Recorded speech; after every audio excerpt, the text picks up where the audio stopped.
Hey guys, I want to talk to you today about the proper way to journal. I grew up, and one of my first journals was when I was probably about fourth grade, and I was taught, that you write all these good memories and everything. And as I got older, and I eventually got married, and I did journal a little bit through college, but when I got married, I looked back here recently in the last few years, and I studied some of the journals or some of my writings. I was always talking about the good stuff. And it's a lot like I used to do my social media. Now I just kind of put it all over the board, and I'm kind of a deep sharer, right? Probably more than I need to, but I do that just to keep it real. But that's what you got to do when you journal. And I learned that, especially in this 3-year journaling process that I've been in, after I was in an abusive, narcissistic relationship. I learned a lot about myself. I journaled significant memories as a kid, but this time I journaled the good, the bad, and the ugly.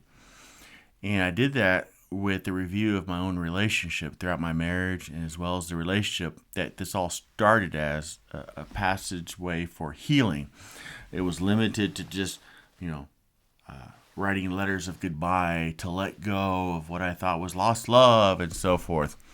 And what's crazy to me, and it's probably a strong word to use, but I use it for myself, is in some of those first letters, I saw these huge tendencies of codependency.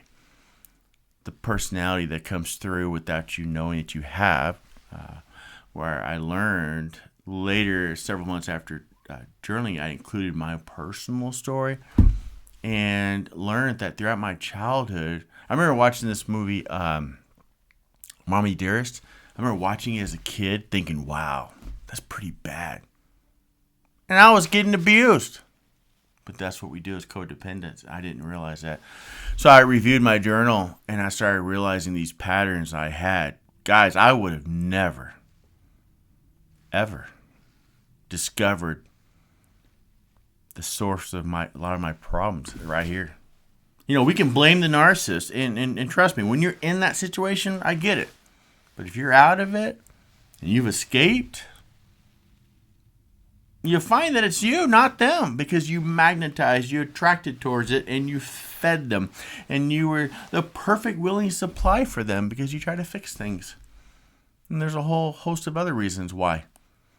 But I would have never learned that if I had not been honest in my journaling. When I say honest, I mean the good, the bad, and the ugly. Because you can be honest just by writing the good stuff.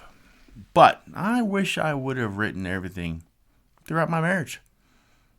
Because I think I probably would have written something and go, wait a minute. Or maybe later on I might look back and go, whoa, what was I thinking? Because that's exactly what happened to me in this 3-year process of wanting to get to the source of a lot of my issues. Unfortunately, I was the common denominator. But I also I magnetized to those people that would make you feel good. They love bomb you. And I got married 6 months later after meeting my ex-wife. We married 23 years, and it was rough.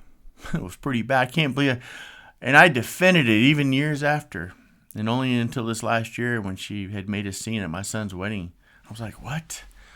And I was slapped across the face, in my opinion, in my mind, because I remember this counselor telling me, why are you defending her? And I was. Well, it was the mother of my children. I mean, I can't talk bad about her.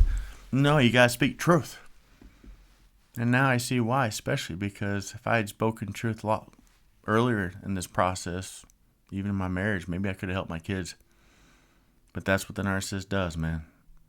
But you know what? It comes down to journaling everything.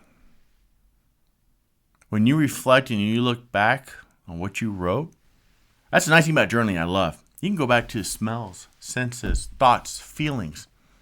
Well, not everyone can have that type of empathy and depth, but I do, and a lot of people do. But that's what I have developed with journaling.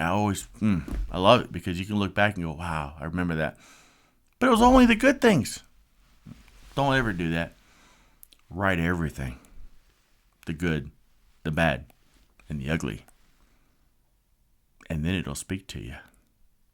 Because a lot of times our subconscious will tell stories.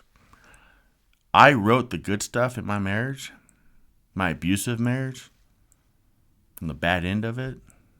I wrote stories because in my mind I was doubling the good, tripling the good. And there wasn't a whole lot of good. Mainly my children.